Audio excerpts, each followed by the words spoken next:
തിങ്കളാഴ്ച വൈറ്റ് ഹൗസിൽ നടന്ന അത്താഴ വിരുന്നിനിടെ ഇസ്രായേൽ പ്രധാനമന്ത്രി Benjamin Netanyahu US president Donald ട്രംപിനെ സമാധാനത്തിനുള്ള നോബൽ സമ്മാനത്തിന് നാമനിർദ്ദേശം ചെയ്തതായി അറിയിച്ചു.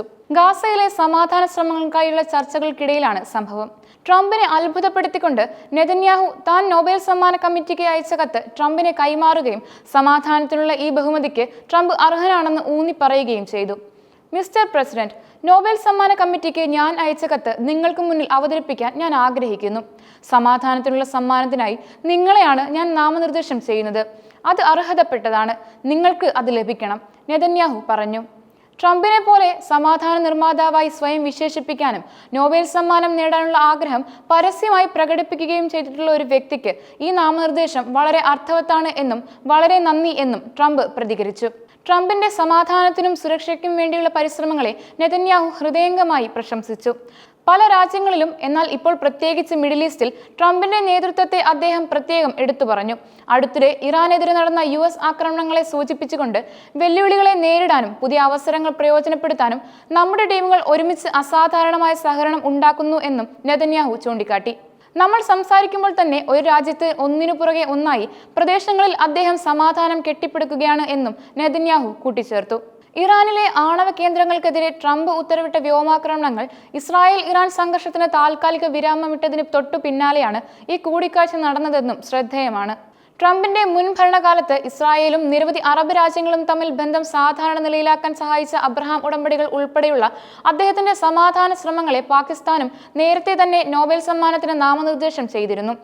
ഇന്ത്യയും പാകിസ്ഥാനും തമ്മിലുള്ള സംഘർഷം ലഘൂകരിക്കുന്നതിൽ മധ്യസ്ഥത വഹിച്ചതും ട്രംപ് തന്റെ സമാധാന ശ്രമങ്ങളുടെ ഭാഗമായി എടുത്തു പറഞ്ഞു. ഗാസയിൽ ഇസ്രായേൽ നടത്തുന്ന സൈനിക നടപടികളും നിലനിൽക്കുന്ന ബന്ദി പ്രതിസന്ധിയും കാരണം വർദ്ധിച്ചു വരുന്ന സമ്മർദ്ദങ്ങൾക്കിടയിലാണ് നെതന്യാഹുവിന്റെ ഈ വാഷിംഗ്ടൺ സന്ദർശനം.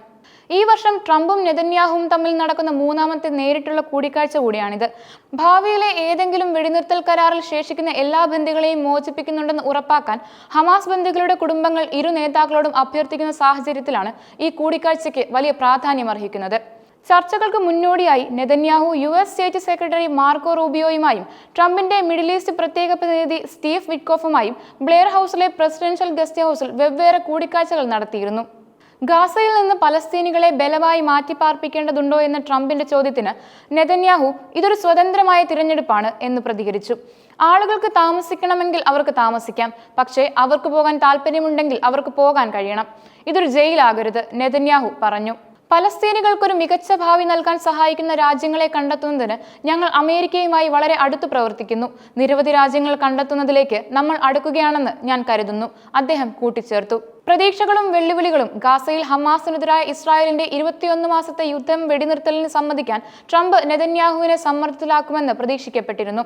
ഏകദേശം 60,000-ത്തിലധികം പേർ കൊല്ലപ്പെട്ട ഈ സംഘർഷം വലിയ മാനുഷിക ദുരിതങ്ങളാണ് സൃഷ്ടിച്ചിരിക്കുന്നത്. കഴിഞ്ഞ തിങ്കളാഴ്ച ഖത്തറിൽ ഇസ്രായേൽ ഹമാസ് പ്രതിനിധികൾ തമ്മിൽ ആദ്യഘട്ട ചർച്ചകൾ നടന്നിരുന്നു.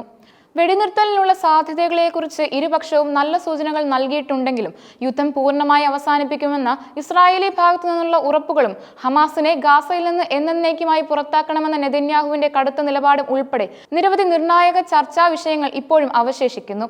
ഹമാസ് ബന്ദികളെ മോചിപ്പിക്കുക, ഗാസയിൽ നിന്ന് ഇസ്രായേൽ സൈന്യം പൂർണ്ണമായി പിൻവാങ്ങുക, ഗാസയിലേക്ക് ആവശ്യമായ സഹായം എത്തിക്കുക എന്നിവയാണ് ഹമാസിന്റെ പ്രധാന ആവശ്യങ്ങൾ.